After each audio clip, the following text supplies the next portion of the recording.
চলে যাচ্ছি ভাই, সবকিছু জিজ্ঞেস করে আবার চলে আসবো। লাভ দিয়ে দে। हाँ अबे আবে শালা, তুই ওকে মরতে দিলি কেন? আরে ওর দাদা একটা খাজানা লুকিয়ে রেখেছিল, সেটার কথা জিজ্ঞেস করতে গেছে। আবে হারামি, ওর দাদা তো মরে গেছে, এজন্যই তো ওকেও মেরে ফেলছি। আবে তোর এখনো মরার সময় হয়নি, কেন মরে গেলি? আমি আমার দাদার সাথে কথা বলতে আসছি। কি বলবি আমাকে বল, না শুধু দাদাকেই বলবো। চিত্রকূপ যাও, ওর দাদাকে ধরে নিয়ে আসো।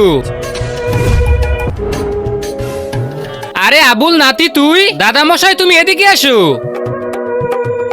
তোমার কাছে যে খাজানা ছিল সেগুলো কোথায় লুকিয়ে রেখেছো? আরে নাতি, ওই খাজানা আমার ছিল না, চুরি করেছিলাম। কোনো সমস্যা নেই, কোথায় রেখেছো? আমাদের জঙ্গলে যে সবচেয়ে মোটা গাছ আছে ওইটার গোড়ায় রেখেছি। যমরাজ এখন আমাকে পাঠিয়ে দি। ঠিক আছে, পাঠিয়ে দিচ্ছি, কিন্তু তুই যদি কোনো পাপ করিস তাহলে কিন্তু আজীবনের জন্য নিয়ে আসবো। ঠিক আছে, কোনো পাপ করব না। ভাই জেনে গেছিস খাজানা কোথায় আছে? আরে হ্যাঁ ভাই, চল আমার সাথে। सबसे मोटा पेड़ ওই যে ওইখানে। দাদা মশাই বলেছিল জঙ্গলের সব থেকে মোটা গাছের গোড়ায়। हाँ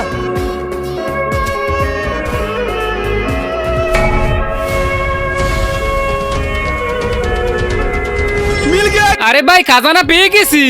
अरे भाई भाई भाई भाई আরে যমরাজ, আমি মরে গেলাম কিভাবে?